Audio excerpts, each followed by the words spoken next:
We buy the new stuff and we're going to do 10,000 ounces every year from now on. You can't do that with old crop. We're starting something new. So we put quite an investment in this year in order to, step it up. A 120-ton dozer inches towards the edge of a 40-foot cliff.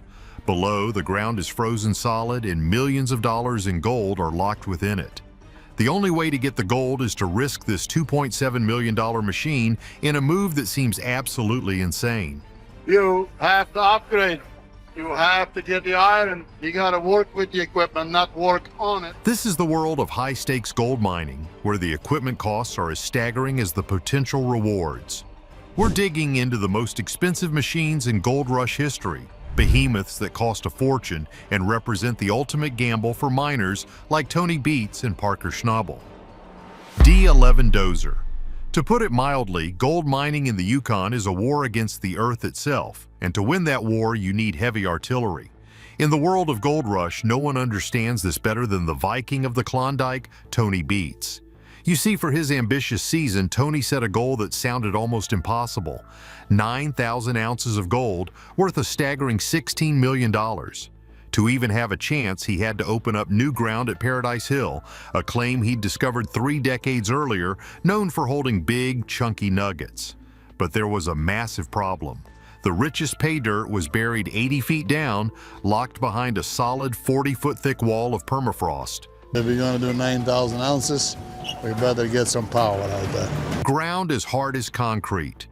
What many overlooked is that even with the biggest excavators, digging through this frozen layer would take weeks, time that Tony simply didn't have. His solution wasn't just another machine, it was a legend. Pretty good this morning. The D11 finally showed up. They built it brand new. They loaded up last week right out of the factory. Brand spanking new. He brought in a brand new Caterpillar D11 dozer, a 120-ton monster that stands as one of the most expensive single pieces of equipment ever purchased on the show. The price tag for this beast? A jaw-dropping $2.7 million. This isn't just a bulldozer, it's a mobile earthquake. At over 35 feet long and powered by an engine with more than 850 horsepower, its massive blade can push 45 cubic yards of dirt in a single pass. But its most important feature for Tony's problem was at the back, a 10-ton ripper shank, a single massive claw of hardened steel designed to tear through solid rock. The plan was as simple as it was terrifying. Tony himself would pilot the $2.7 million machine to the very edge of the 40-foot cliff of frozen pay dirt. If we want to get there in 9,000 ounces, then we're going to have to do some serious stripping. He would then lower the ripper and use the dozer's immense weight and power to tear the permafrost apart from the top down, breaking it up so the excavator below could feed the wash plant. The most shocking fact is the level of risk involved. One wrong move, 1 inch too far, and the entire 120-ton machine, along with Tony, would plummet over the edge in a catastrophic wreck. The crew watched in tense silence as Tony, with the calm focus of a surgeon, maneuvered the giant dozer. The tracks crept closer and closer to the precipice. He then lowered the massive ripper, the steel shank sinking into the frozen ground. With a roar from the engine, the entire cliff face shuddered as tons of frozen dirt and rock were ripped free and cascaded down to the pit floor. It was a stunning display of raw power, a multi-million-dollar gamble playing out in real time. This single machine allowed the crew to get to the pay layer in just 5 days, a task that would have taken nearly a month otherwise. It was a colossal investment, but in the high-stakes world of the Yukon, sometimes the biggest risks are the only path to the biggest rewards.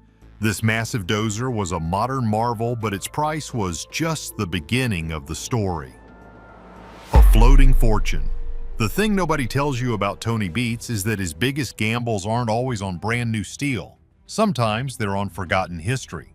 Long before the D11 dozer, Tony embarked on what is arguably the most ambitious and financially draining project in gold rush history, resurrecting a 75-year-old gold dredge. The ship is ready to sail, so let's put it in the water, see if we can dredge some gold with it. A dredge is essentially a floating wash plant, a massive self-contained factory that digs its own pond, scoops up pay dirt from the bottom, and processes it on board. These were the machines that built the Klondike a century ago, and Tony became obsessed with bringing one back to life. He found his prize sitting derelict and abandoned on Eureka Creek. The initial purchase price was a cool $1 million, but that was just the entry fee. The real cost came in moving the 750-ton behemoth over 150 miles of rough Yukon terrain. The most shocking fact is that the dredge had to be completely dismantled into hundreds of individual pieces, some weighing over 20 tons.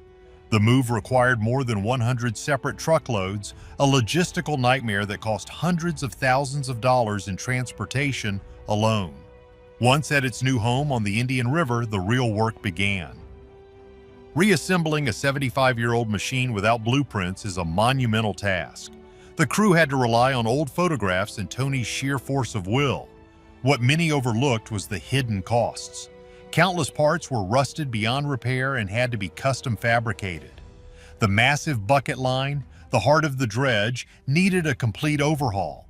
The electrical systems, the pumps, the conveyors, everything had to be rebuilt from the ground up. The entire project was a money pit, consuming well over another $1 million in parts, labor, and heavy equipment rentals. Many people are crazy about the idea, but the financial strain was immense. By the time the dredge, christened the Viking, finally floated and washed its first yard of dirt, Tony had sunk more than $3 million into the project, and he wasn't done. A few seasons later, he did it all over again, purchasing a second, even larger dredge for another $1 million and beginning the entire painstaking process of moving and rebuilding it. The total investment in these two floating relics easily exceeds $5 million, making them the most expensive single operational system in the show's history. It's a gamble of such epic proportions that it has defined Tony's career, a testament to his belief that the old ways, powered by modern money, can yield the greatest rewards. These ancient giants are an all-or-nothing bet on a massive scale. Monster Red's debut. While Tony Beets bets on historical giants, Parker Schnobel's multi-million-dollar investments are focused on something else entirely. Custom-built, hyper-efficient gold-catching machines. You see, a wash plant is the heart of any placer mining operation, and Parker understood early on that a standard, off-the-shelf plant wouldn't be enough to hit his increasingly ambitious goals. He needed something bigger, better, and tailored specifically to the ground he was working. This is Lucifer. She rose up from hell to help us find some gold. The result was Lucifer, a custom-built wash plant that became a legend in its own right. The initial cost to build Lucifer was over $600,000. But as the seasons went on and the gold totals climbed, that initial investment was just a starting point. Parker has poured hundreds of thousands more into constant upgrades and modifications. The thing nobody tells you is that a wash plant's value isn't just in its steel frame, it's in its ability to capture the finest particles of gold. This means bigger shaker decks, more efficient sluice runs with specialized matting, and powerful water pumps, all of which cost a fortune to install and maintain in the remote Yukon. When you factor in the massive conveyor systems needed to feed it, the price tag for Parker's primary plant operation easily surpasses the $1 million mark. But Parker's ambition didn't stop with one plant. To maximize his output, he added Big Red. Now it's just a matter of getting Big Red fired up at the airstrip, and we need to start getting some revenue in. Another custom plant that cost an estimated $400,000 to get up and running. Running two massive plants simultaneously doubles the fuel costs, doubles the maintenance, and doubles the manpower needed, but it also doubles the potential for massive gold hauls. Then came the ultimate upgrade. This is Monster Red. This is the nicest wash plant I've ever put together. As far as wash plants in the Yukon, this is probably one of the largest up here. Monster Red, and later his new primary plant, nicknamed Roxanne. These new plants were even bigger and more expensive, featuring state-of-the-art designs to handle more yardage and improve gold recovery. What many overlooked is the total investment. Between Lucifer, Big Red, and his newest plants, Parker has invested well over $2 million in his gold processing power alone. This doesn't even count the massive fleet of rock trucks and excavators needed to feed them. Parker's strategy is a different kind of multi-million-dollar gamble. He bets on technology and volume, believing that by processing more dirt more efficiently than anyone else, he can guarantee a profit, no matter how challenging the ground is. His gold factories are the engine of his empire, a testament to the idea that in modern mining, it's not just about digging, it's about engineering. These custom plants were built for success, but some expensive machines only led to failure. When big iron fails. In the high-stakes world of gold rush, spending millions on machinery is no guarantee of success. To put it mildly, sometimes the most expensive machines lead to the most spectacular failures, and no one learned this lesson more publicly or painfully than Todd Hoffman. During his time on the show, Todd became known for his big dreams and even bigger gambles on unconventional equipment. The most infamous of these was the D-Rocker. Unlike a traditional wash plant, the D-Rocker was a complex, mobile plant with a huge rotating trommel designed to break down clay-rich dirt. The cost of designing, building, and transporting this custom machine was enormous, estimated to be well over $1 million. It was supposed to be the Hoffman crew's secret weapon, a machine that could handle the difficult ground in Oregon that had stymied them before. On paper, it was a brilliant idea. In reality, it was a disaster. The machine was plagued with design flaws from the very beginning. It's not looking good under there. We got a tire in there not supposed to be laying on the floor, Freddie. We got some issues here. The axle's either come out or broken or done something, and I think we're screwed. A complex system of screens and jigs constantly clogged, and the machine was so heavy and unwieldy that moving it was a nightmare. The most shocking fact is that despite the massive investment, the D-Rocker never came close to hitting its production targets.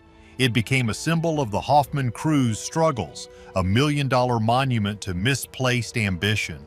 The cost of the D-Rocker wasn't just its purchase price. The true cost was in the lost time and the missed gold. Every day spent trying to fix the flawed machine was a day they weren't sluicing. This highlights a crucial truth of gold mining. The most expensive machine isn't the one with the biggest price tag, but the one that doesn't work. The financial hole created by the D-Rocker and other equipment gambles contributed to the ultimate downfall of the Hoffman crew's mining operations. It serves as a cautionary tale that echoes through the Klondike. Big iron requires big investment, but without the right design and the right ground, it can become a multi-million-dollar anchor that sinks the entire season. These miners bet millions on heavy steel to chase their golden dreams. But after seeing these colossal successes and failures, is it the machine or the man behind it that truly strikes it rich? Let us know your thoughts in the comments below, and don't forget to like and subscribe.